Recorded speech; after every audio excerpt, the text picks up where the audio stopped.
Train ভ্রমণ কেমন লাগে? হ্যাঁ, আরে হাসি তো কেন, আসো, আরে আসো, বলো তোমার ট্রেন ভ্রমণ কেমন লাগে? আলহামদুলিল্লাহ ভালোই লাগে। ভালো লাগে। তোমাদের কিরকম লাগে ট্রেন ভ্রমণ? ট্রেন ভ্রমণ তোমার কেমন লাগে? আমার অসাধারণ লাগে। ট্রেন ভ্রমণ ভালো লাগে না এমন মানুষ খুঁজে পাওয়া খুবই মুশকিল।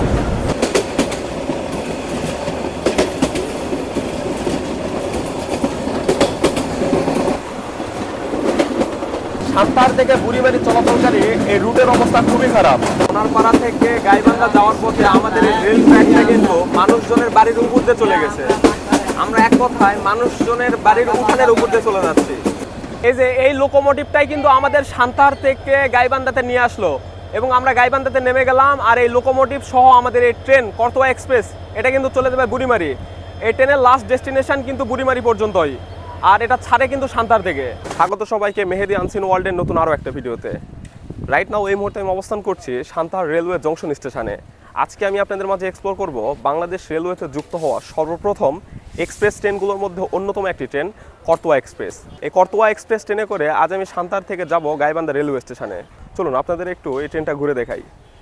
এটাই হচ্ছে আমাদের ট্রেনের লোকোমোটিভ, 3016 সিরিজের ইঞ্জিন। এই ইঞ্জিনটাই কিন্তু আজ আমাদের নিয়ে যাবে।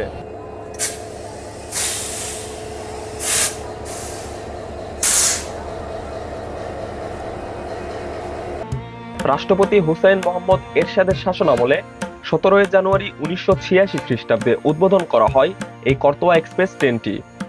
দীর্ঘ 38 বছর ধরে উত্তরবঙ্গের মানুষদের সেবা দিয়ে আসছে এই করতোয়া এক্সপ্রেস ট্রেন।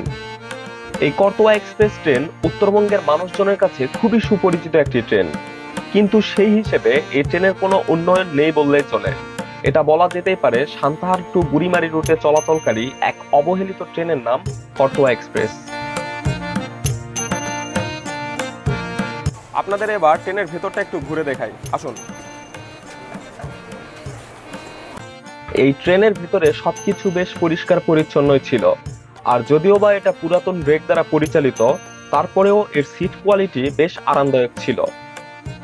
চলুন এবার আপনাদের এই করতোয়া এক্সপ্রেস ট্রেনের সময়সূচি এবং ভাড়া সম্পর্কে জানিয়ে দিই। করতোয়া এক্সপ্রেস সান্তাহার থেকে ছাড়ে সকাল 9টায়, বুড়িমারি পৌঁছায় বিকেল 3টায়। বুড়িমারি থেকে ছাড়ে বিকেল 3:40 এবং সান্তাহার পৌঁছায় রাত 10টায়। এই ট্রেনে সান্তাহার থেকে বুড়িমারির ভাড়া জনপ্রতি 325 টাকা করে।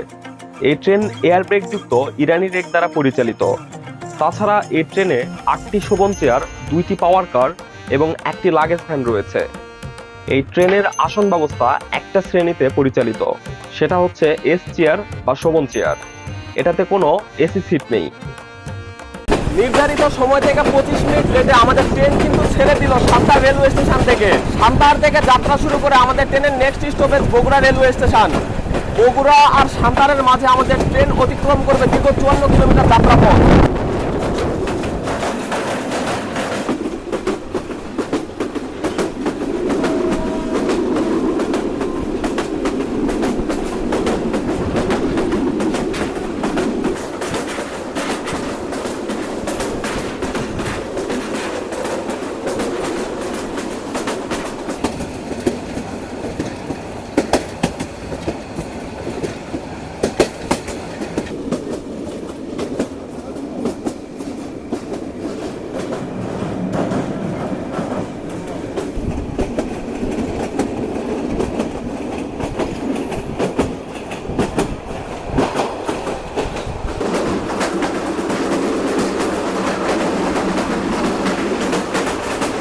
সান্তাহার থেকে বুড়িমারি চলাচলকারী এই রুটের অবস্থা খুবই খারাপ।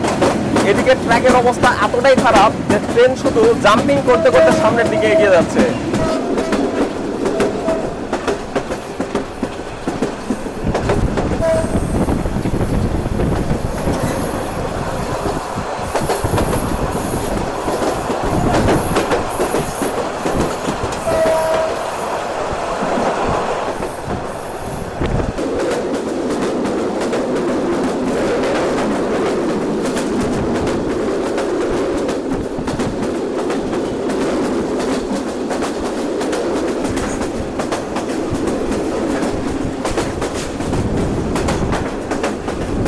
ফাইনালি আমরা কিন্তু বগুড়া রেলওয়ে স্টেশনে প্রবেশ করতে চলেছি।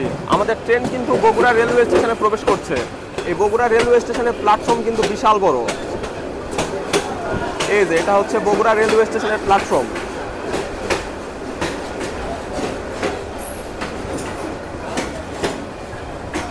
দীর্ঘ 54 কিলোমিটার পথ পাড়ি দিয়ে অবশেষে আমরা এসে পৌঁছালাম বগুড়া রেলওয়ে স্টেশনে। এই স্টেশনে আমাদের ট্রেনের হল্ট রয়েছে 5 মিনিট।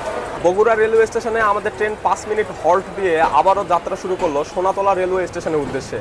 বগুড়া আর সোনাতলা রেলওয়ে স্টেশনের মাঝে আমাদের ট্রেন অতিক্রম করবে দীর্ঘ 39 কিলোমিটার যাত্রাপথ। Bye bye Bogura. বগুড়াকে আমরা ছেড়ে যাচ্ছি। Bye bye. বগুড়াকে আমরা ছেড়ে দিলাম। এবার আমরা যাব সোনাতলাতে।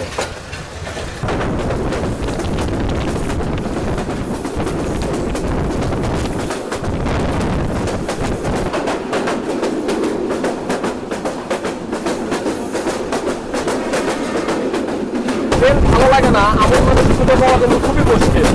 বিশেষ করে আমি যদি আমার কথাই বলি, আমার কাছে ট্রেন ভ্রমণ খুবই ভালো লাগে।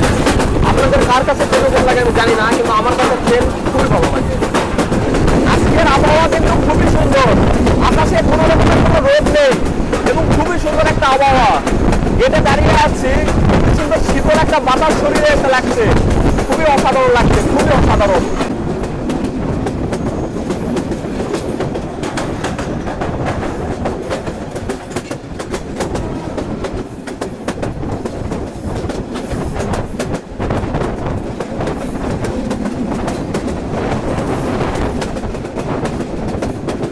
এবার কিন্তু আমাদের ট্রেন সোনাতলা রেলওয়ে স্টেশনে প্রবেশ করতে চলেছে। সোনাতলা রেলওয়ে স্টেশনে প্রচুর মানুষ কিন্তু দাঁড়িয়ে আছে। সম্ভবত এই মানুষগুলো এই ট্রেনেই উঠবে। বগুড়া থেকে যাত্রা শুরু করে দীর্ঘ 39 কিলোমিটার পথ অতিক্রম করে আমাদের ট্রেন কিন্তু অবশেষে এসে পৌঁছালো সোনাতলা রেলওয়ে স্টেশনে। এই স্টেশনে আমাদের ট্রেনের হল্ট 2 মিনিট। সোনাতলা রেলওয়ে স্টেশনে আমাদের ট্রেন 2 মিনিট হল্ট দিয়ে আবারও যাত্রা শুরু করলো মহিমাগঞ্জ রেলওয়ে স্টেশনের উদ্দেশ্যে। সোনাতলা আর মহিমাগঞ্জের মাঝে আমাদের ট্রেন অতিক্রম করবে 12 কিলোমিটার যাত্রাপথ।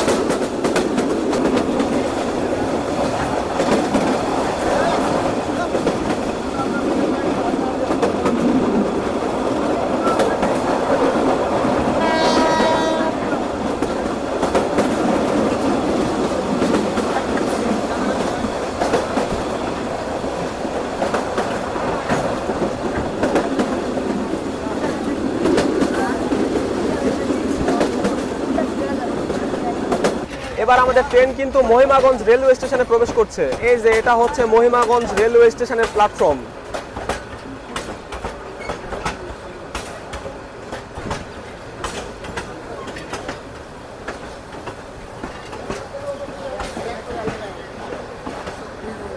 সোনাতলা রেলওয়ে স্টেশন থেকে 12 কিলোমিটার পথ অতিক্রম করে অবশেষে আমরা এসে পৌঁছালাম মহিমাগঞ্জ রেলওয়ে স্টেশনে। এই স্টেশনে আমাদের ট্রেনের হল্ট রয়েছে 2 মিনিট। মহিমাগঞ্জ রেলওয়ে স্টেশনে আমাদের ট্রেন 2 মিনিট হল্ট দিয়ে আবারও যাত্রা শুরু করলো বোনারপাড়া রেলওয়ে স্টেশনের উদ্দেশ্যে। মহিমাগঞ্জ এবং বোনারপাড়ার মাঝে আমাদের ট্রেন অতিক্রম করবে দীর্ঘ 12 কিলোমিটার যাত্রাপথ।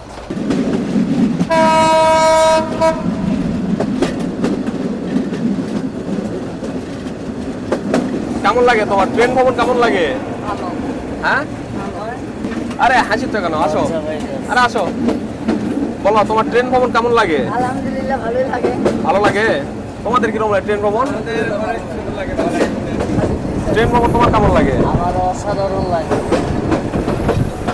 ট্রেন ভ্রমণ ভালো লাগে না এমন মানুষ খুঁজে পাওয়া খুবই মুশকিল।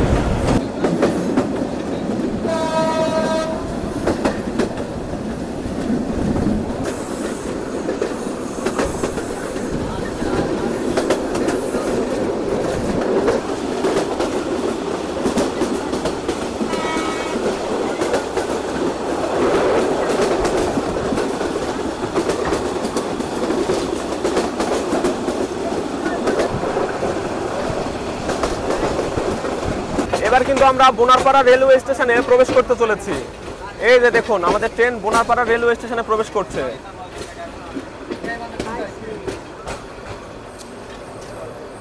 মহিমাগঞ্জ রেলওয়ে স্টেশন থেকে 12 কিলোমিটার পথ অতিক্রম করে এবার আমরা এসে দাঁড়ালাম বোনারপাড়া রেলওয়ে স্টেশনে।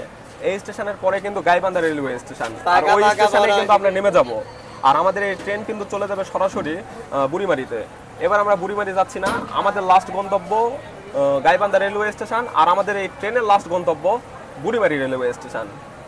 এটা হচ্ছে বোনারপাড়া রেলওয়ে স্টেশনের প্ল্যাটফর্ম। এই স্টেশনের প্ল্যাটফর্মটা খুবই সুন্দর, মনোরম এবং নিরিবিলি। আমার কাছে তো খুবই ভালো লাগছে এই স্টেশনের প্ল্যাটফর্মটা।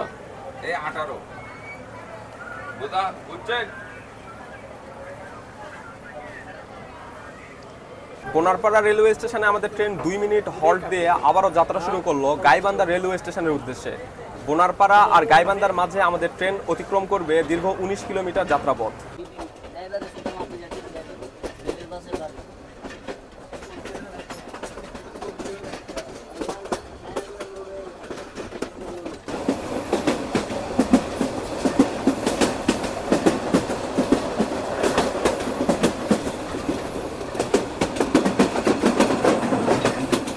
বোনারপাড়া থেকে গাইবান্ধা যাওয়ার পথে আমাদের এই রেল ট্র্যাকটা কিন্তু মানুষজনের বাড়ির উপর দিয়ে চলে গেছে। আমরা এক কথায় মানুষজনের বাড়ির উঠানের উপর দিয়ে চলে যাচ্ছি।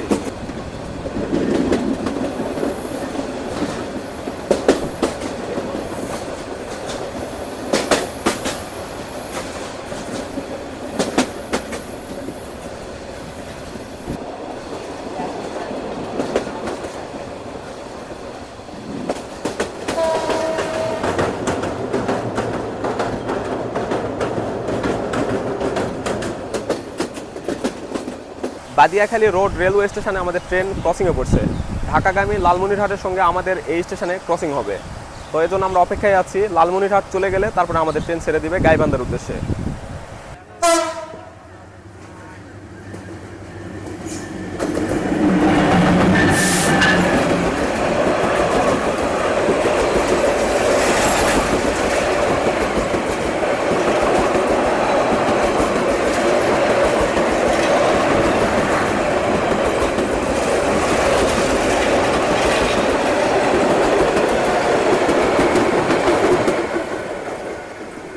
লালমনিরহাট এক্সপ্রেস কিন্তু আমাদের ছেড়ে গেল, আর এর সাথে আমাদের ট্রেনও কিন্তু ছেড়ে দিল পরবর্তী স্টেশন গাইবান্ধার উদ্দেশ্যে।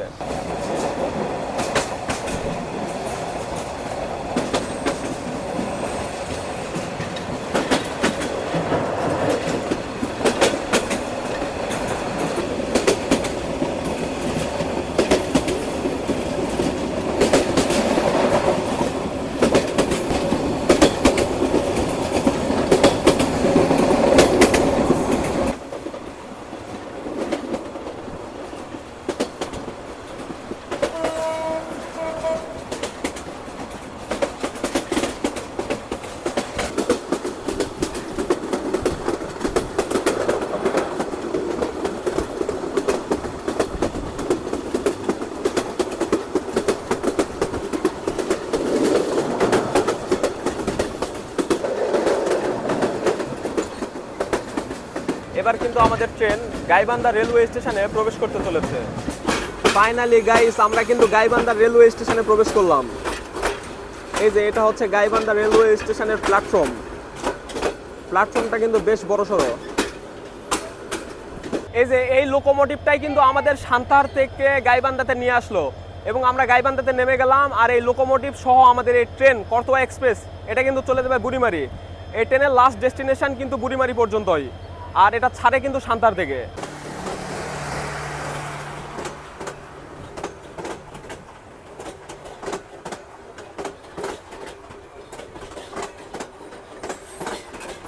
চলুন এবার আপনাদের জানিয়ে দেই কিভাবে নামকরণ করা হলো এই গাইবান্ধা জেলার। গাইবান্ধা নামকরণ সম্পর্কে কিংবদন্তি প্রচলিত আছে। প্রায় 5000 বছর আগে মৎস্য দেশের রাজা বিরাটের রাজধানী ছিল গাইবান্ধার গোবিন্দগঞ্জ এলাকায়। বিরাট রাজার গোধনের কোনো তুলনা ছিল না। তার গাভীর সংখ্যা ছিল 60,000। মাঝে মাঝে ডাকাতরা এসে বিরাট রাজার গাভী লুণ্ঠন করে নিয়ে যেত। সেজন্য বিরাট রাজা একটি বিশাল পতিত প্রান্তরে গোশালা স্থাপন করেন। গোশালাটি সুরক্ষিত এবং গাভীর খাদ্য ও পানির সংস্থান নিশ্চিত করতে নদী তীরবর্তী অঞ্চলে স্থাপন করা হয়। সেই নির্দিষ্ট স্থানে গাভীগুলোকে বেঁধে রাখা হতো। প্রচলিত কিংবদন্তি অনুসারে এই গাভী বেঁধে রাখার স্থান থেকে এই অঞ্চলের কথ্য ভাষা অনুসারে এলাকার নাম হয়েছে গাইবান্ধা এবং কালক্রমে তা গাইবান্ধা নামে পরিচিতি লাভ করে। আর এভাবেই এই এলাকার নাম হয়ে যায় গাইবান্ধা। প্রিয় দর্শক, আজ এ পর্যন্তই। ভিডিওটি যদি ভালো লেগে থাকে তাহলে অবশ্যই চ্যানেলটি সাবস্ক্রাইব করে দিবেন। আর যারা ফেসবুক থেকে দেখছেন তারা পেজটি ফলো দিয়ে রাখবেন। খুব শীঘ্রই দেখা হবে নতুন আরো একটা ভিডিওতে। ততদিন ভালো থাকুন, সুস্থ থাকুন। আল্লাহ হাফেজ।